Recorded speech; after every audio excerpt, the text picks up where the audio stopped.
शिवाय नमस्तुभ्यं श्री शिवाय नमस्तुभ्यं श्री शिवाय नमस्तुभ्यं श्री शिवाय नमस्तुभ्यं श्री शिवाय नमस्तुभ्यं। हर हर महादेव। हे मेरे भोलेनाथ, आप मुझ पर अपनी कृपा बनाए रखना, सब पर अपनी कृपा बनाए रखना, सबको आशीर्वाद देना, सबके कष्ट दूर करना। हे भोलेनाथ, आप अपनी कृपा मुझ पर बनाए रखना।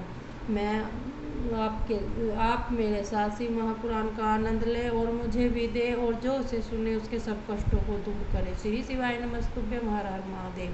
चौथा अध्याय शुरू।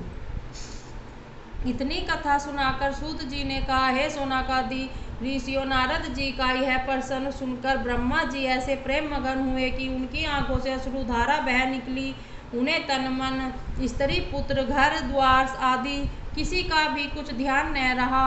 बहुत देर बाद जब वे प्रकृतिस्थ हुए तब शिव शिव कहते हुए तथा शिव जी का ध्यान करते हुए हंस कर बोले, हे नारद, तुम्हें बहुत बहुत धन्यवाद है। तुमने मेरे संपूर्ण कुल को मुक्त कर दिया है, क्योंकि तुम्हारे हृदय में भगवान सदाशिव की भक्ति उत्पन्न हुई है।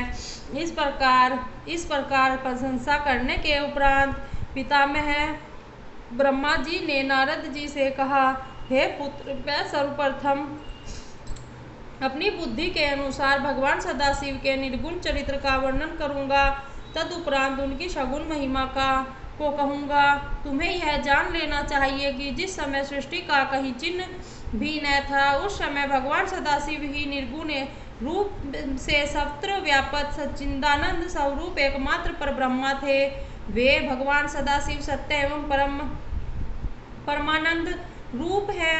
वे मन तथा वचन के स्वामी हैं और नाम रूप से हीन हैं।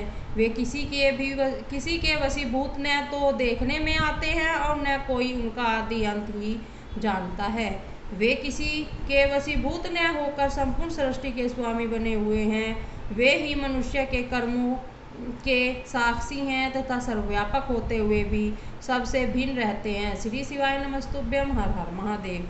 हे नारद, उन शिव जी की स्तुति करने में सहस्त्र फणधारी शेषनाग भी हार गए।